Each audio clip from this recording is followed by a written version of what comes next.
What is happening, everyone? Today's date is August 10th, 2025, and we are here doing the next movie collection update.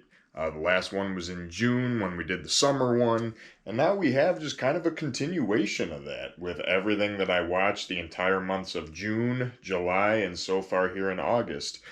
It's been a busy time, so I have not been watching as much lately as normal. I've just been so busy with life and vacations, but it's all exciting stuff.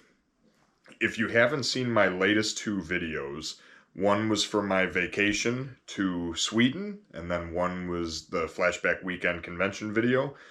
Two outstanding weekends right in a row, so, lots of good stuff has been happening. But here we go. So getting into the August 10th update, and the first one is the latest edition that just got released. I do not like rebuying multiple formats of the same movie. Currently, I'm trying to migrate a lot of my collection over to Blu-ray, but that's about as far as I'm going to go with a lot of them, and a lot of the DVDs do not even have Blu-ray releases yet. This one is different, though, because this is my number one favorite film of all time, and if I talked in depth about it, this video would be 2 hours long on just this film alone, but this film has changed my life.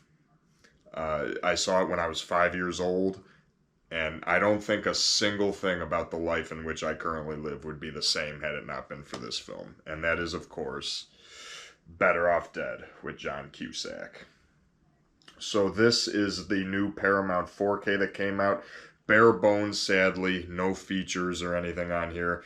I know when they did the 4K A Real Genius, they put a few things on there, so I thought maybe with this I'd get lucky. But this is my number one all-time favorite film. I owe a lot in my life to this. So this is one of only two films where I have kept every edition I have ever owned. So this is the brand new 4K Blu-ray. This right here is the original VHS tape I had of it when I was a kid. So got this when I was probably about, 6, 7 years old. This was my favorite movie even back then. So those old Paramount VHS. So this is the copy that I would watch as a kid. And then a little while later, got it on DVD when I was like a freshman in high school. FYE did this Blu-ray Steelbook version. When I was like 6 or 7, my mom gifted me with a copy of the CD soundtrack, which this thing goes for like $200 online now, as a Secret Santa gift. A good friend of mine from the Sands, Curtis, gifted me with these Better Off Dead, like, beers, Hoof-Hearted Brewing. So there's this. There's Roy Stalin and Beth. There's Charles DeMar. Leading up to Diane Franklin's autobiographical Better Off Dead book, which, even though every single release of the film has been bare bones up until this is nothing but interviews and behind the scenes with the cast and crew, talking about every facet of the making of Better Off Dead. Lots of behind the scenes photos and production anecdotes, and I became really good friends with Diane, through going to the Sands and then this. So some really cool things I want to show you guys, because if you're a fan of the movie, I definitely recommend picking up this book. But number one, I helped set up an interview with Cy Kernan of The Fix for Diane, and I'm credited there, even though it says Ken Pontaki instead of Ken Pataki. We will forgive Diane for that typo, and she told me she was correcting that for future pressings. So I don't know if you buy this now if that typo is still in there. If anyone buys this book, you have to let me know. And even beyond that, if you look a little bit deeper in the book, well, first and foremost, long story short, I kick-started the process that got Diane reunited with that Ricky photo. So I helped make some Better Off Dead history with that. And then I'm actually in the book right there. There's the only fan photo that currently exists of John Cusack, Diane Franklin, and a fan together. And then here I am with Diane in my Miami Vice suit. So I've already taken up way too much time talking about Better Off Dead, but the movie has changed my life in so many ways. I've been involved directly with it in some ways, befriending the actress. And so yeah, if you have not seen Better Off Dead, I don't know if me gushing about this could sell you on it anymore. So, okay, now I should really probably move on, or else this video is going to be an hour long. New release, Final Destination Bloodlines. Saw this in the theater. I went into it avoiding all the trailers and everything. I had the lowest of low expectations. And I'll be damned, I enjoyed the hell out of this movie. I thought this was fantastic. It's very templated. It's very much, in the vein of the first 5 Final Destination films.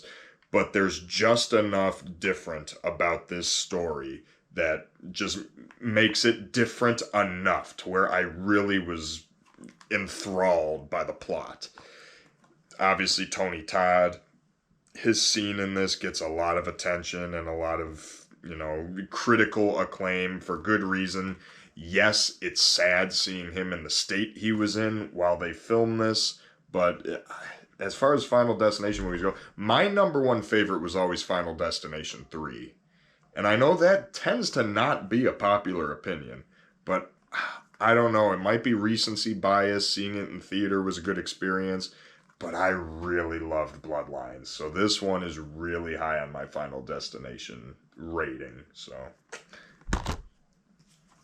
loved it. And now this one I picked up from Arrow, and this is one I used to have the old Anchor Bay DVD of this.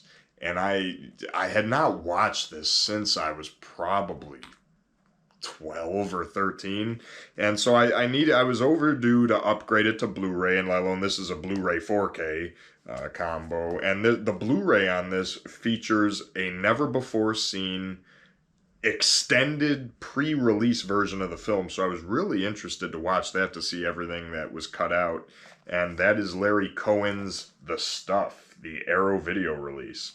And the extended version is what I watched. The music's different, which is weird. I like the music in that version better than I like in the theatrical. And there's a lot more like fake commercials and humorous little tangents in that extended version. There's a lot of really well done humor and a lot of really well done social commentary in this movie. Because that's all it is. This is one gigantic satire about consumerism and the crazes and everything that has to do with that. So Garrett Morris is Chocolate Chip Charlie. I wish he was the star of the movie, but just the way it's total satire. That said, I acknowledge how funny the satire is, and there are some really good bits in this.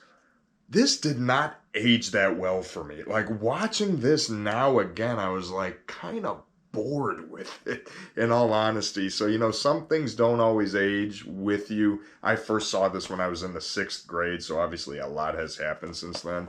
But it's still a great addition. It was nice to revisit it again. And, it's got a crazy cast. And, of course, I'm a big Larry Cohen fan. So it's good to have for the collection. It's a great... Arrow always does good work. It just did not age as well for me as one would hope out of something like this that you saw when you were younger. And then, as you guys have been seeing, in my quest to continue collecting the films of all the big action stars, Jason Statham is the one that I've really been on a just roll with lately. These last few updates, I've just been grabbing Jason Statham movie after Jason Statham movie, which is very easy because my used movie store that I get a lot of these from, there's usually always an overabundance of Jason Statham movies there. So it makes it very easy for me to find. And so we've actually got 3 Blu-rays with 4 movies for the Jason Statham collection. We've got the 3 Transporter movies that he was in. There is a 4th one that he's not in that I have no interest in. My favorite out of all of these is the first one, because you've got just amazing fight scenes, amazing car chase choreography, especially in the opening bit, and the oil fight at the end in the garage. That is probably my favorite Jason Statham fight scene that I've ever seen. That I had such a good time laughing, cheering at the Transporter. I was loving it. Didn't like Transporter 2 as much. It got really cartoony with the villains, which was fun, but I did not think the action scenes lived up quite as well until you got to like the zero gravity thing at the end. But you know what? They're both pretty high up. Like Transporter 1, I loved. Transporter 2, I really liked. Like, they're very neck and neck. This one, on the other hand, no. Out of every Jason Statham movie I've seen, this is definitely the bottom ranking. No. In my head canon, this one does not exist. No. And then the other one I grabbed just because it was there and it was cheap was this one called Redemption, which is also known as Hummingbird. And this was interesting because this might be one of the most different projects that Jason Statham has done, where it's primarily a drama. It's a very bleak, somber, melancholy film where he's playing a former soldier, but he's dealing with some strong personal struggles and moral dilemmas. He gives a really dramatic turn, especially he has a breakdown scene towards the end where he starts crying and opening up. Like, this was Jason Statham trying to step out and do something. Now, of course, you do have your trademark Statham scenes. He does have a couple fight scenes in there where he takes on a bunch of guys at once, where he's kind of going job to job and he's working as a collector for these gangsters. And he forms a relationship with a nun, which contextually leads to some very strange scenes that I was not expecting out of this. But it was very fascinating. And I gotta say, I did really enjoy the film because it was something so different than I'm used to from Jason Statham. And the movie was dramatic enough, it was sad enough, but at the same time, it was just kind of weird enough to where it kept me in, so... Yeah, this one I kind of dug. I don't hear a lot of people talking about it, but I give this a positive recommendation. It's Statham in a bit of a different light, with a very nuanced story, so don't pass that one up. That one's actually pretty good.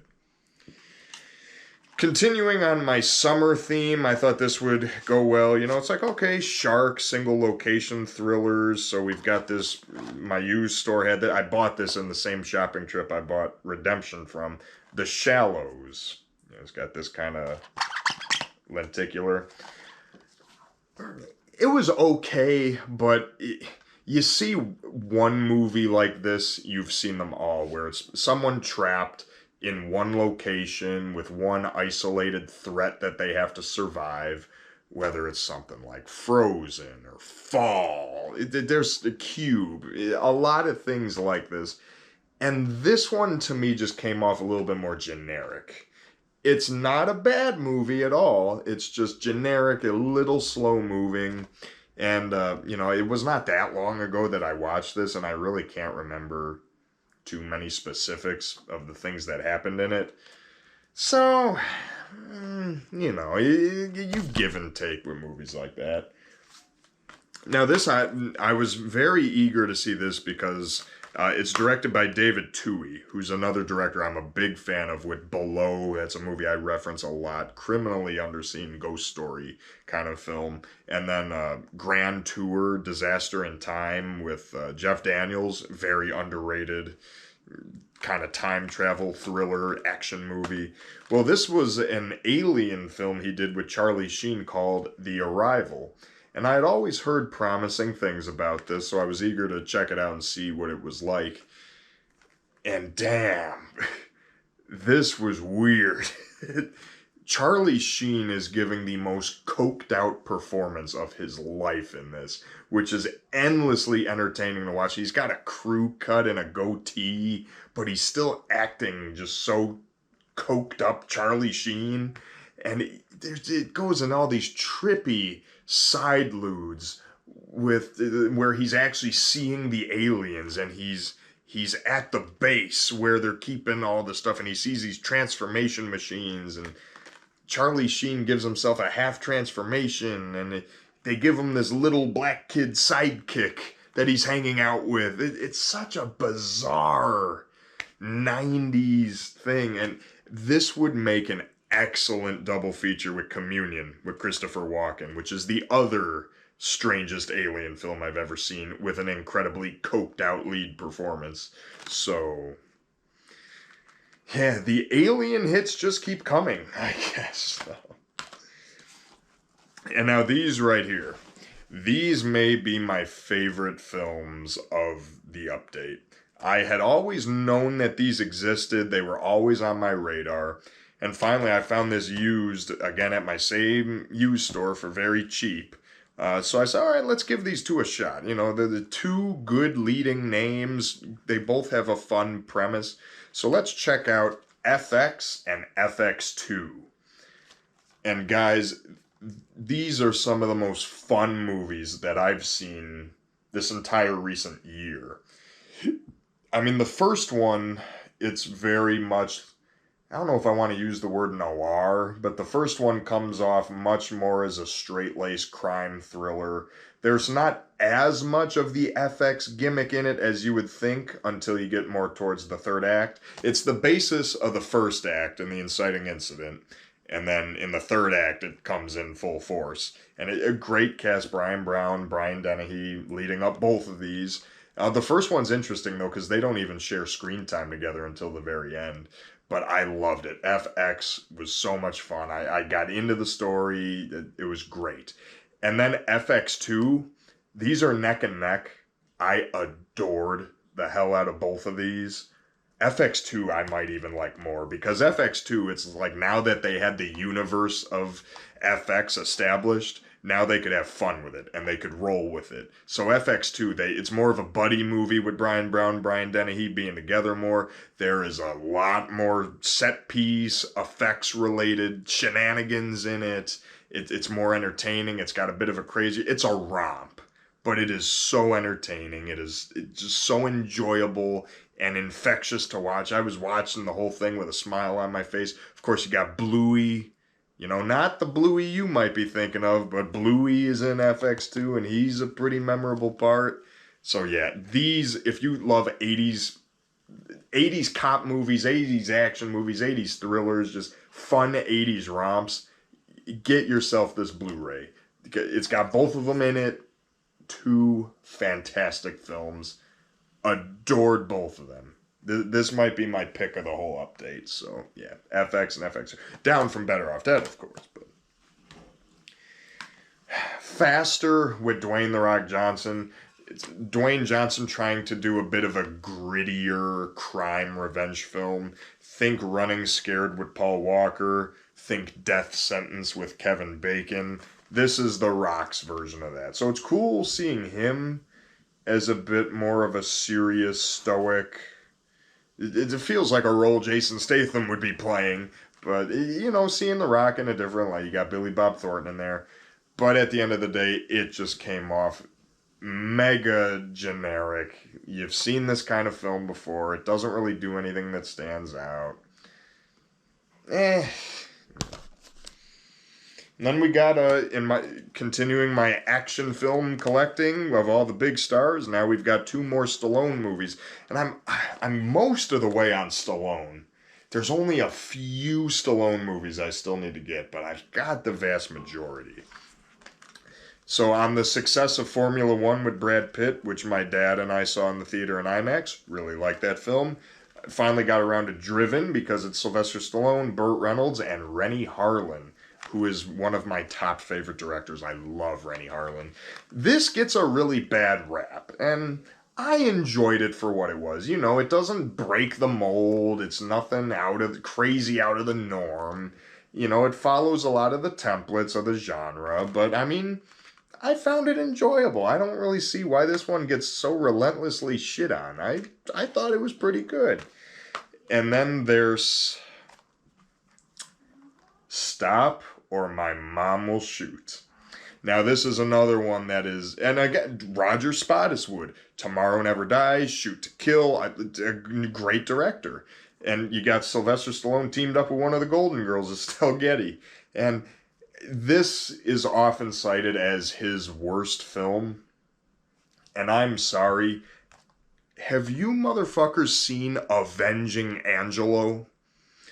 As long as Avenging Angelo exists, there is not a world where I would consider this his dumbest, worst film. I mean, this is dumb. This is a stupid as hell movie. but it's not boring. You'll get stupid giggles out of it seeing something. It's campy as all hell, and it's clear. There's a scene where there's an "I'll be back" reference, which is funny when you consider the backstory of this with Stallone and Arnold. But I didn't hate it. I was entertained. I had fun with it. And like I said, this is coming off me watching Avenging Angelo. You want to see a terrible Stallone comedy, you watch Avenging Angelo. But until then, this is not that bad. It's stupid, yes, I can't deny that. But now we're on the DVDs. And this one is a crazy British thriller that I wanted to see because it's a Y2K era cyber noir club thriller. And literally the plot of this focuses around the underground club scene of London. So it's filled with Y2K era trance music, EDM, and just investigating a murder through these underground dance clubs where Tim Curry plays this pimp head villain. And I'm just like, what?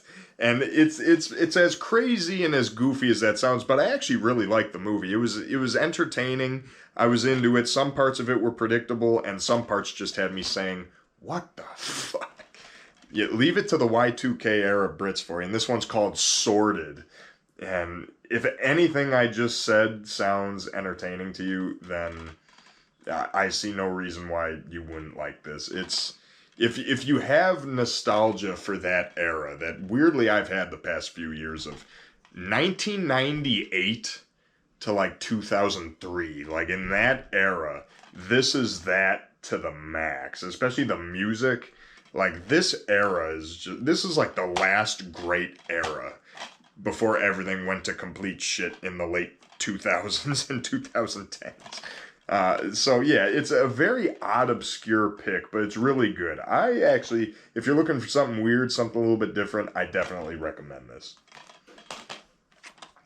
Rogue, another one that's been on my list for a while, featuring a very young Sam Worthington, funnily enough, in this. And this is another one of those kinds of, you have a group of ragtag people, they're on a tourist boat, sightseeing boat in the Australian outback.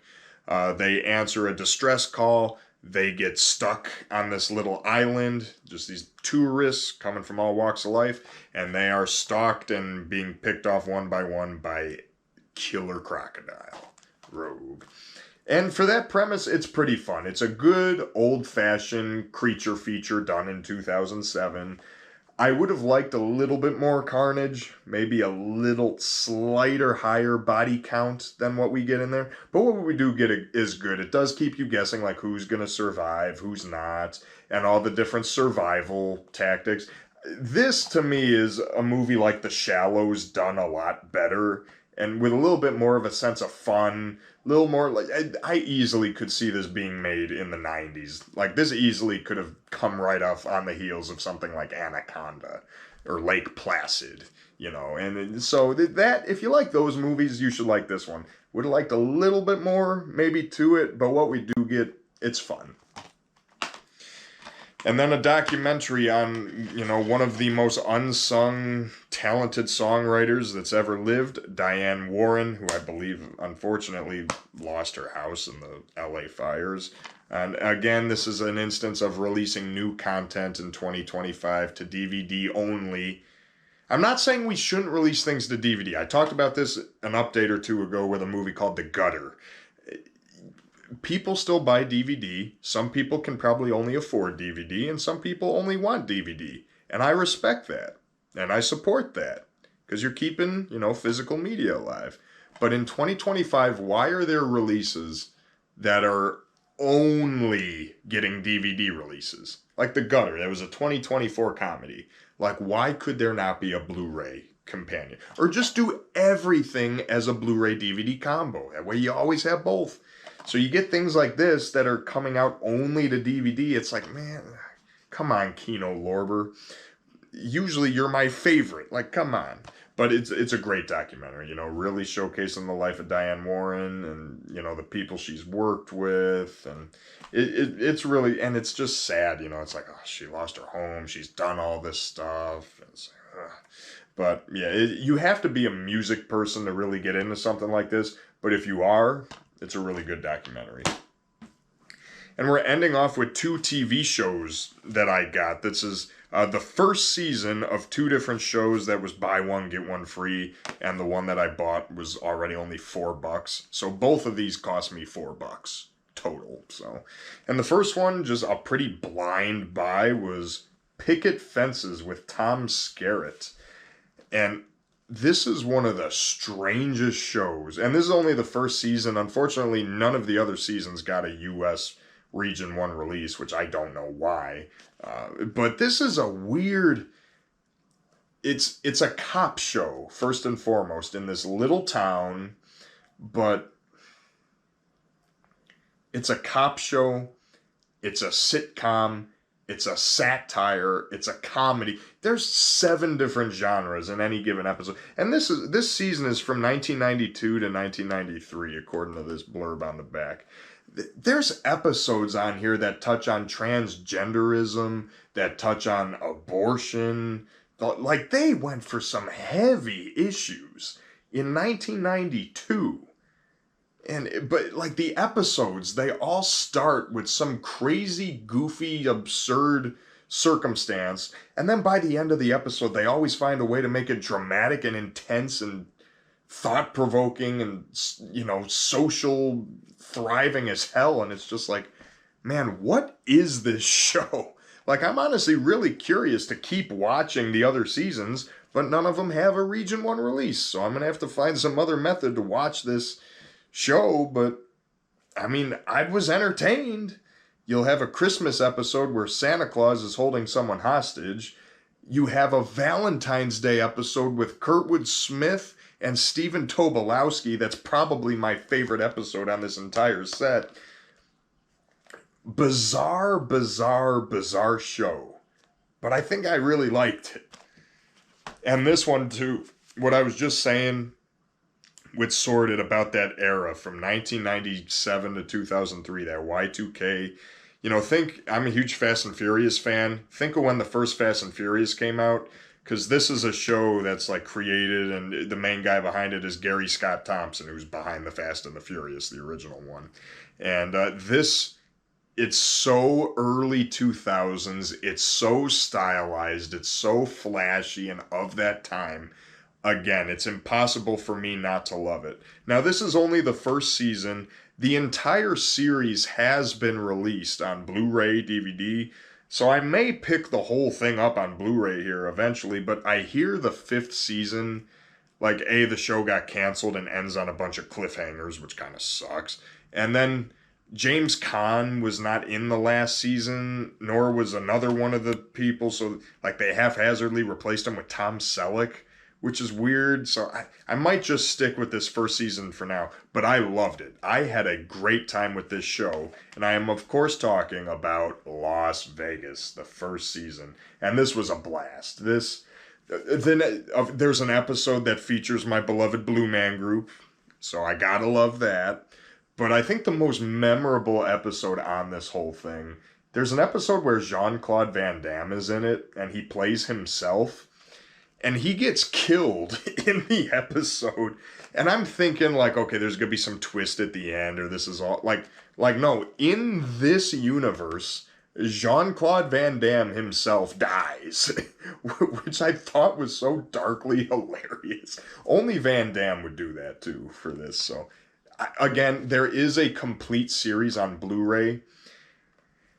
I'll probably pick that up. If someone wants to gift it to me, I'll be grateful. But hearing how the show ends, it's just like, oh man, like, I want to watch the rest of the show because I loved it so much. But I hate that it apparently ends on kind of a shitty note because of that. So it's like, without James Caan, why even attempt to keep it going? You know, so.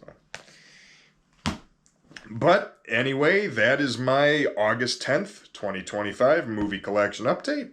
Thank you all for watching. Be on the lookout for more videos coming soon. And if there's one piece of advice that I can offer you from this whole exchange that I want you to take with you. Go that way really fast. If something gets in your way, turn.